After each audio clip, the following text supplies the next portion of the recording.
बिस्मिल्लाहिर्रहमानिर्रहीम। अस्सलाम वालेकुम students, welcome back to my channel all about maths with Sahar. आज की वीडियो क्लास 9 के लिए है। चैप्टर 12 है line bisectors and angle bisectors और इसका थ्योरम हम फर्स्ट स्टार्ट करते हैं।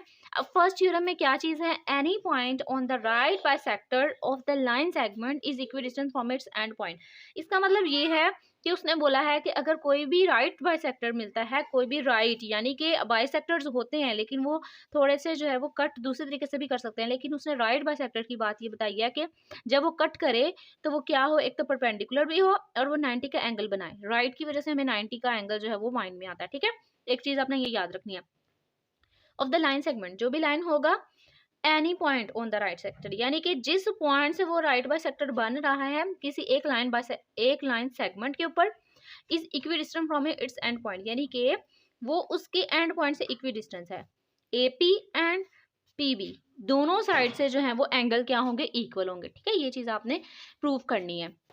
अच्छा, तो सबसे पहले चीजें देख लेते हैं कि गिवन चीजें क्या हैं। सबसे पहले तो हम देखते हैं कि एक जो लाइन बाइसेक्टर है एल एम, वो कट कर रहा है ए बी को किसी एक पॉइंट पर, सी पॉइंट पर। ठीक है, तो आपने सिंपल यहाँ लिखना है एल एम लाइन है, L M intersect line segment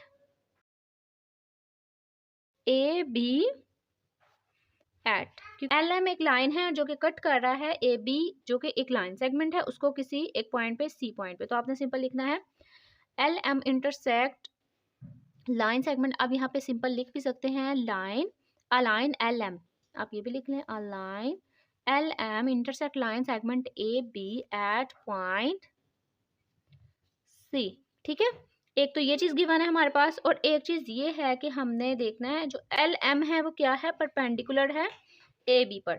इस सारे पॉइंट के अकॉर्डिंग हमने यहाँ लिखना है L M perpendicular A B. हमें पता है जो ए सी है वो किसके इक्वल है, बी सी के इक्वल। ठीक है, हमने सारी चीजें कैसे लिखी हैं, हमें पता है कि एल एम जो है वो कट कर रहा है ए बी को किस पॉइंट पर, सी पॉइंट पर। फिर उसी के रिस्पेक्ट से हमने देखा तो हमें पता चला कि जो एल एम है वो क्या है, परपेंडिकुलर है ए बी पर। ठीक है, यहाँ पर राइट की वजह से हमें पता चलता है कि एक तो परपेंडिकुलर भी हो सकता है, 90 जब आ जाता है ना तो 90 से हमें पता चल जाता है कि वो परपेंडिकुलर है, और अगर परपेंडिकुलर हमें गिवन हो तो हमें पता चल जाता है कि एंगल कौन सा बन रहा है, 90 का, यानी कि दोनों ये आपस में क्या है, बिल्कुल अटैच्ड है, परपेंडिकुलर और 90 का एंगल। तो यहाँ पे जब 90 की बात हुई है तो हमें पता चल गया कि जो एल एम है वो परपेंडिकुलर है ए बी पर। ठीक है, हमारे पास गिवन क्या चीज़ है कि ए सी जो है वो किसके इक्वल है, ए सी इक्वल बी सी। ठीक है, और जो हमारे पास पी, अब हमने पी को भी बताना है, P is point on L M.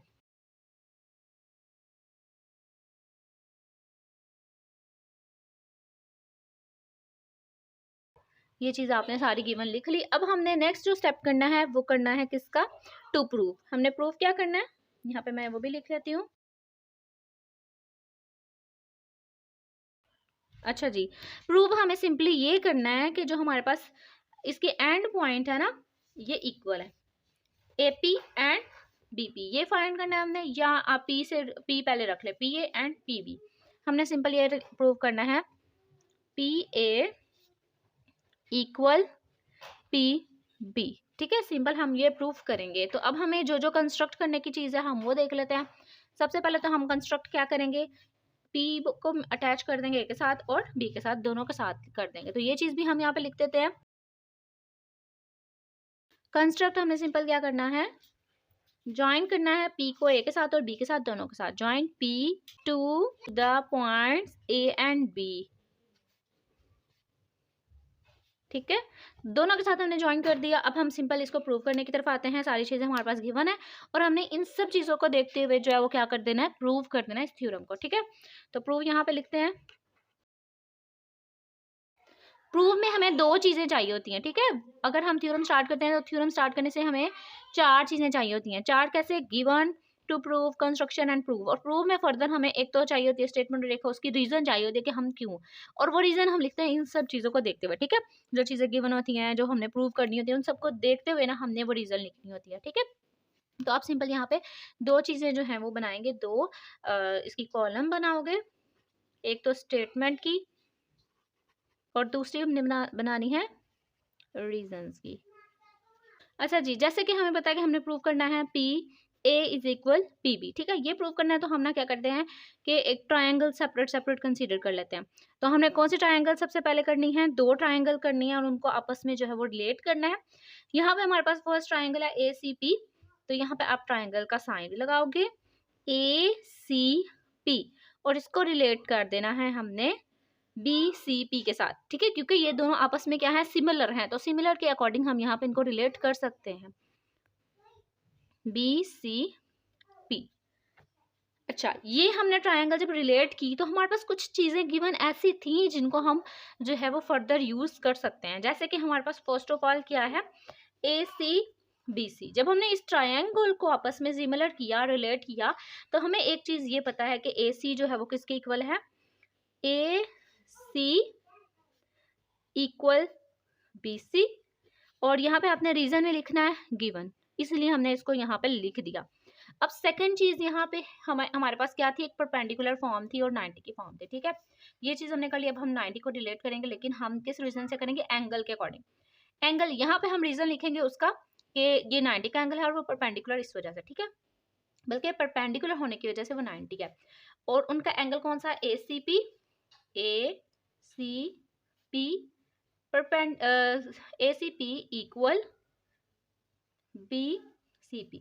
हमने क्योंकि हमारा पास जो टारगेट है वो ये एंगल है, पहले हमने इनकी बेसिस को सेम कर दिया, जो बेस में था ए सी इज इक्वल बी सी। अब हमने इनके एंगल को कर दिया एंगल ए सी पी, तो 90 का एंगल, बी सी पी 90 का एंगल। अब हमने इसकी रीजन लिखनी है, तो रीजन क्या है, हमारे पास गिवन था कि जो पी सी है वो परपेंडिकुलर है, P C perpendicular A B, P C हो गया ए बी पे perpendicular, so each angle at C, यहाँ आप ईच लिख सकते हो या आप बोथ लिख सकते हो। ठीक है, ईच के मुराद है कि हर एक एंगल, जितनी भी हमने ट्रायंगल रिलेट की है, वैसे तो की हमने दो हैं, तो आप यहाँ पे ईच की जगह बोथ भी लिख सकते हो, इज 90। ठीक है, हमने सिंपल ये लिख दिया कि जो हमारे पास पी सी जो था, जब एल एम परपेंडिकुलर है ए बी पे, तो उसका जो अंदर वाला पॉइंट होगा पी सी, वो भी तो उसके ऊपर परपेंडिकुलर होगा। तो हमने लिखा simple P C perpendicular A B लिख दिया। और इसी तरीके से जो हमारे पास हर एंगल बनेगा वो किसका बनेगा, 90 का एंगल, तो हमने ये भी लिख दिया। अब नेक्स्ट स्टेप हमारे पास आता है ये सारी परपेंडिकुलर फॉर्म। पहले हमने ली बेस दोनों ट्राइंगल की, फिर हमने ले लिया एंगल। अब हम लेते हैं ये जो हमारे पास है परपेंडिकुलर फॉर्म। इसकी अगर मैं देखूं तो पी सी ए, तो पी सी जो है इसकी परपेंडिकुलर बनती है। अगर मैं इस ट्राइंगल की देखूं तो इसकी भी क्या बनती है, दोनों सेम बनती है। तो यहाँ पे आप सिंपल लिखोगे P C is equal P C, और यहाँ पे रीजन लिखोगे कि ये दोनों आपस में क्या है, कॉमन है। ये भी लिख सकते हो कि ये क्या है, बेस परपेंडिकुलर, परपेंडिकुलर है ना ये। अच्छा, हमने ये सारी साइड्स को देख लिया, हमारे पास एंगल भी आ गया। अब जो हमने ट्रायंगल यहाँ पर रिलेट की थी ना, आपने उन्हीं को यहाँ पे लिख देना है, और उनकी जो हमारे पास साइड एंगल साइड होता है, हम उसके अकॉर्डिंग इसको लिख देते हैं। तो सिंपल आप यहाँ पे लिखोगे ट्रायंगल सेम यही ले लो, ए सी पी। अब इनको इक्वल कर दो, क्योंकि हमने इसकी सारी जो चीज़ें थी ना वो इक्वालिटी की फॉर्म में लिख दी। इसका जो है वो बेस भी कर दी, इसकी परपेंडिकुलर फॉर्म भी कर दी, इसका एंगल भी कर दिया, सारी चीज़ें तो सेम होगी। तो इसका मतलब है कि जो हमारे हमने ट्रायंगल कंसिडर की थी वो भी सारी की सारी क्या होंगे, आपस में सेम होंगी। तो हम इसका जो है वो अब क्या लिखेंगे, इसकी रीजन लिखेंगे। क्या था हमारे पास, पहले हमने बेस ली तो वो एक साइड है, साइड, फिर हमने एंगल लिया, तो पहले यहाँ पे देख लिया, ये है साइड, एंगल है, ये साइड है।